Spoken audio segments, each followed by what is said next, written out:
In this episode, Larry J. Rybka interviews Bobby Samuelson on the evolution of life insurance advice for high net worth clients. Mr. Samuelson is the founder and executive editor for the Life Product Review, a weekly newsletter that he began in 2012, which provides qualitative and quantitative reviews of life insurance products and strategies. Mr. Samuelson is a highly sought-after paid speaker at more than 100 industry conferences, including Valmark's Member Summit. He became one of the youngest senior executives in the industry when he was named Senior Vice President for Bright House Financial.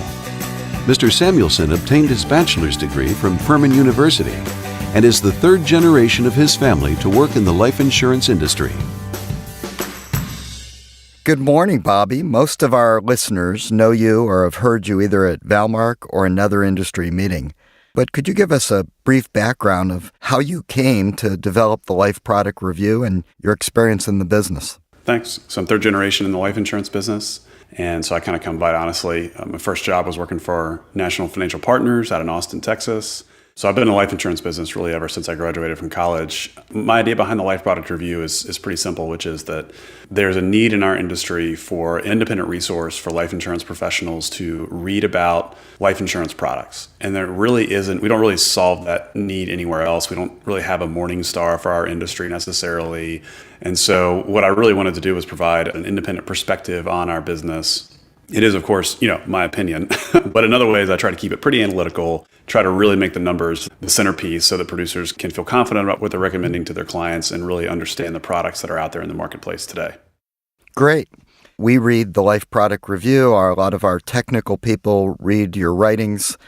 And I think that you look at life insurance, it's one of the most opaque and complex products.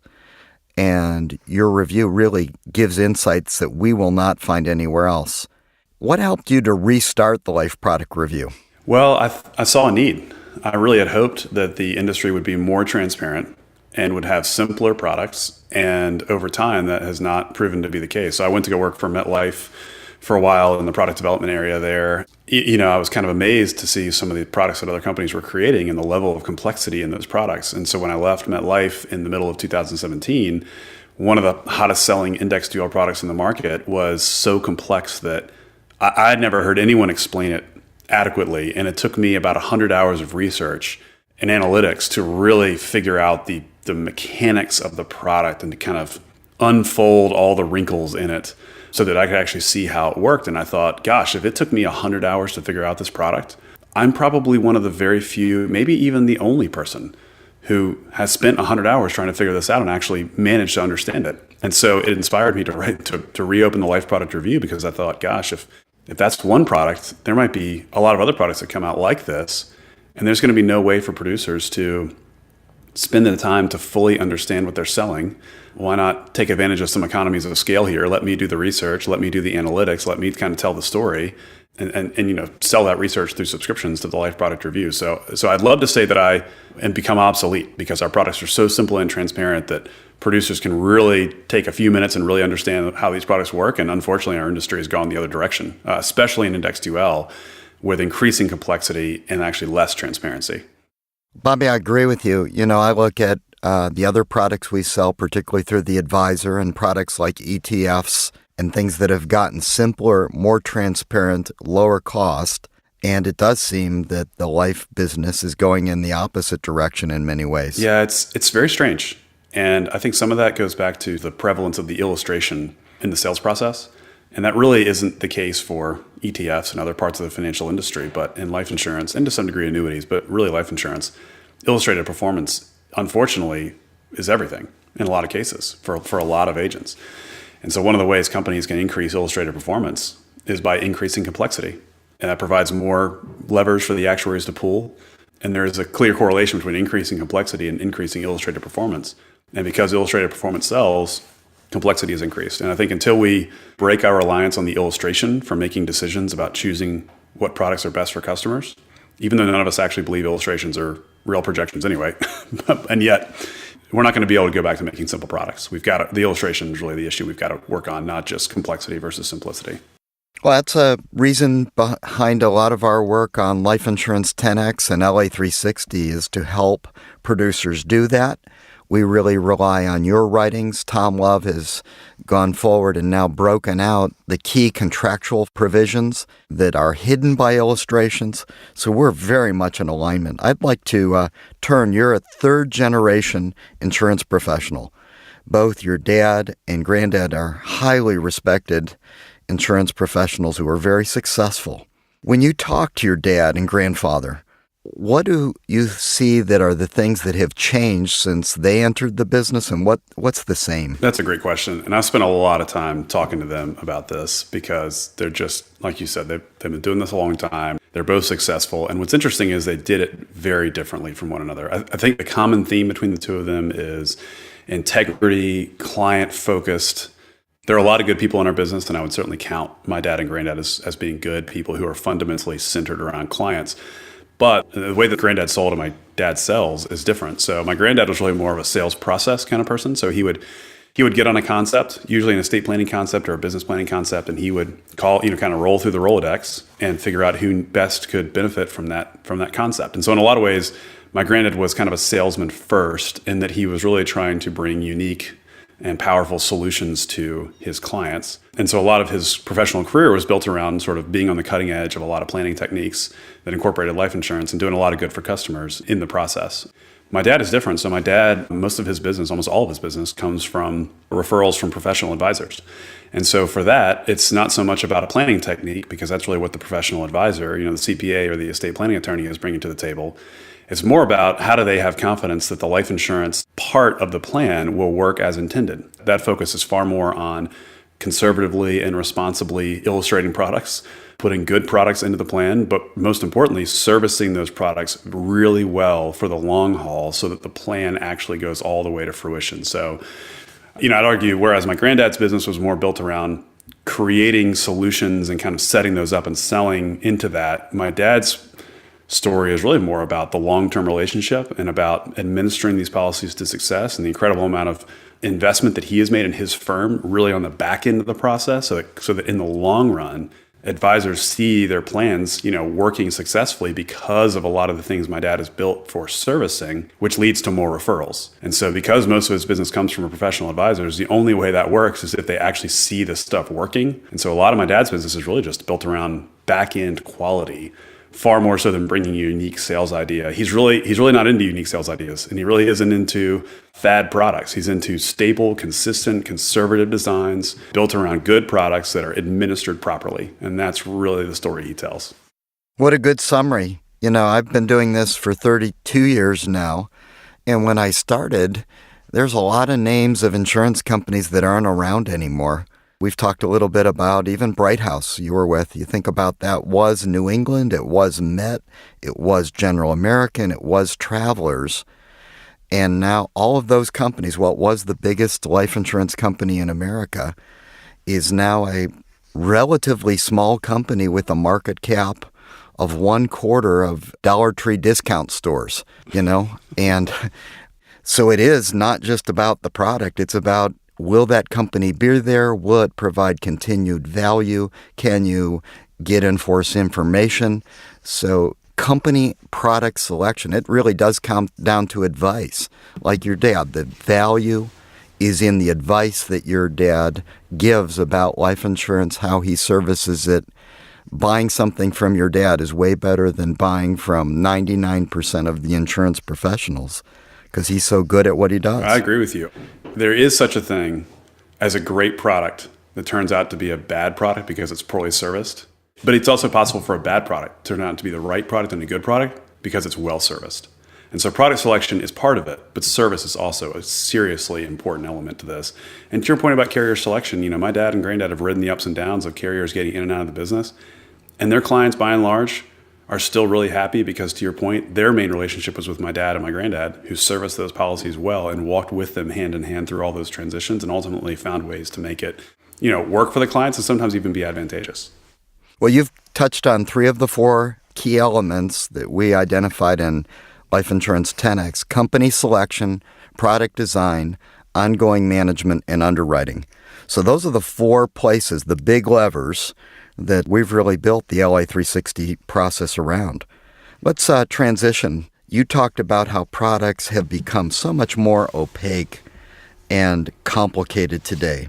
How does an ethical insurance advisor who really has a great heart and wants to do the right thing for his clients sort out the noise of all the products, this works this way? How can they do that? That's a great question, Larry. So a lot of producers, I think, struggle with this today because there is a lot of complexity in the market. And I think one of the biggest things is that the market has changed so much that there is a clear contrast between kind of the old way of doing things and what's required now. And a lot of producers simply don't have the resources a lot of times to make that transition. So in the old days, you looked at a benchmark and the lowest priced product was the best product.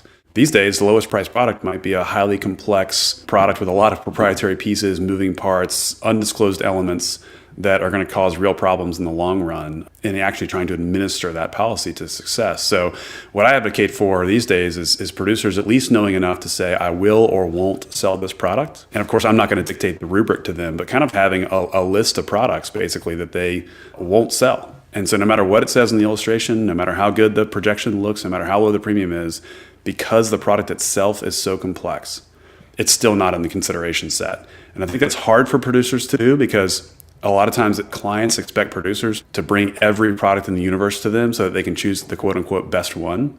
And I think these days a producer's job really is not to bring the whole universe to their client. It's actually to screen out the ones that they believe will be able to best serve the client in the long run in the real world and will be actually able to be implemented to a successful solution for the client. And that's not every product out there these days. There has to be, producers are going to have to make some hard calls to not always go to the best illustrating product and to actually go for other attributes which don't show up in the illustration necessarily, such as, is this product simple? Is this product transparent?